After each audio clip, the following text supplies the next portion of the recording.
Hey everybody, welcome back to my Dolphins channel. Appreciate all the support I got yesterday just launching this channel here on YouTube.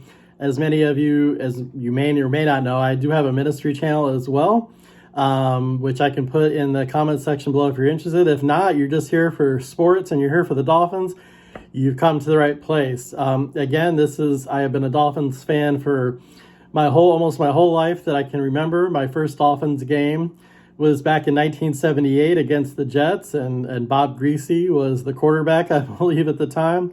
So it's been a long run. Had some great years, not so much in recent times, but really looking forward to what's ahead. We finally got a good coaching staff, got an amazing front office that has just been able to pull off some fantastic trades. Worked the cap space really well with COVID and everything last year and the impact that all had on our financial situation. And we are really poised to take the AFC East Championship this year.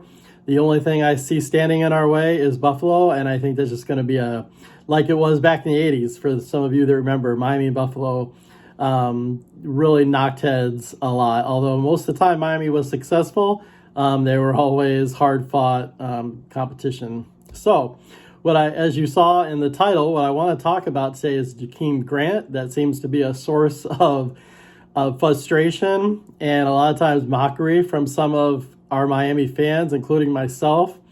When I first decided to do a video on Jakeem Grant, it was because yesterday in some of their workouts, their sessions they were having yesterday, somebody had posted that Grant dropped another one across the middle and then made a Twitter comparison to how he wants to be known as a receiver and not a kick returner. And I just thought that would make a good topic for my real first video here on this channel. So what I did is I pulled some stats, right? So I found over the years that especially as a fan, making emotional decisions always leads you down a really bad path. So what I wanted to do was pull up some stats. So I looked at stats from Jakeem Grant from last year, and I compared him with Devontae Parker, which arguably is our best receiver, or at least it was until this year, right?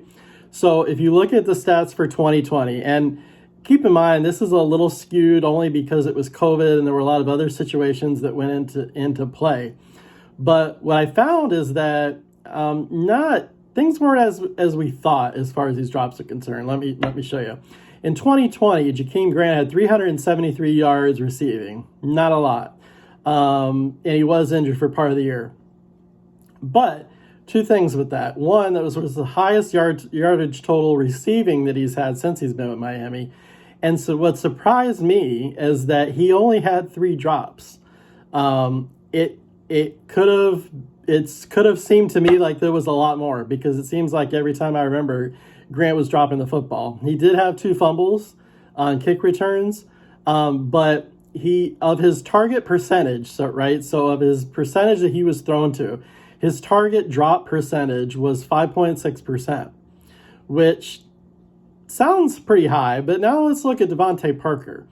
And again, COVID kind of mixed up these stats a little bit. He was injured for part of the year as well. Had a down year from the year before where he had over 1,200 yards receiving. Had 793 yards receiving last year. But he had 6 drops, which, again, he doubled the yardage total of Jakeem Grant.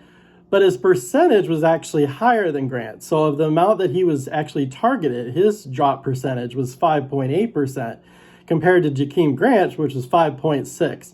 Now, you can say that's schematics, but really, he didn't have as many drops as I think we think he did. So, again, you have to look to the stats.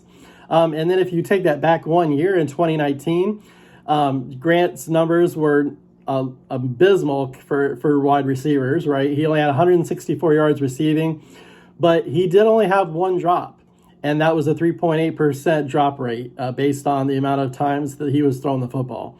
If you look at Devontae Parker, which again, that was his breakout year for us. He had 1,202 yards receiving. He had 6 drops, which was actually a 4.7% drop rate.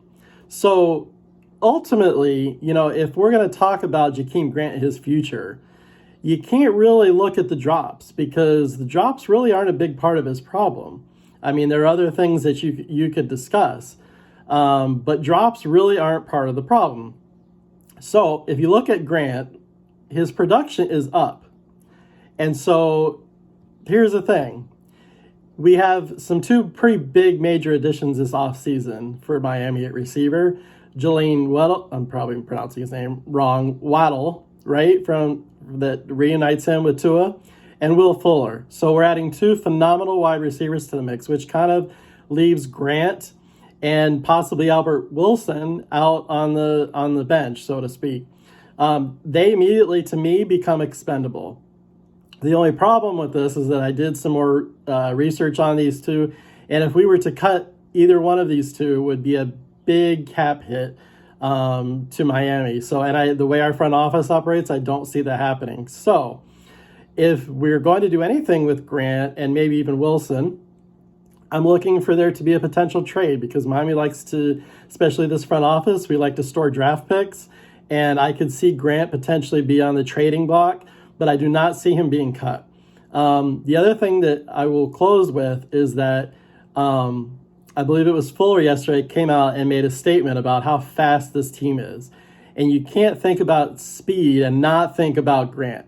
We see this so many times throughout the year that he is just able to turn the corner and just outrun the entire kick return team of the opposing team. So there are a lot of different factors, but this is the main thing I wanted to point out. His drops aren't as bad as we thought they were. And I did verify this with two different sources. So his drop percentage really isn't that high. Again, he did have a couple of fumbles on kick returns, which did cost us a little bit. But overall, he really has not cost us a lot with his drops as opposed to, our highest receiver, Parker, who actually had a higher percentage. So I'd love to hear your thoughts. Personally, anybody that's that fast, I'm really hesitant to get rid of. On the other hand, if we could get a solid draft pick for him, even if it's in one of the later rounds, I think it may not be a bad exploration because of the additions we've had at wide receiver this year. So I'd love to hear what you think. Should we get rid of Grant? Should we give him another year? He's got a couple more years until he's a free agent. Love to hear your thoughts below. And any other Dolphin facts that you'd like to throw my way, I'd love to hear from you. I'm going to do these videos once a week during the off season. And then once the preseason starts, I'd like to do a couple more. And as breaking news happens with our Fins. So hope you enjoyed this video. I hope I gave you some insight into Jakeem Grant and what his problems and what his problems are not. So everyone have a great rest of your day. We'll talk to you next week. If you did like this video, please help me out with this brand new channel and hit the subscribe button and the notification bell. Make sure you like the video and share it with all your fellow Fins fans. That said, everyone have a great rest of your day. We'll talk to you next week. Fins up.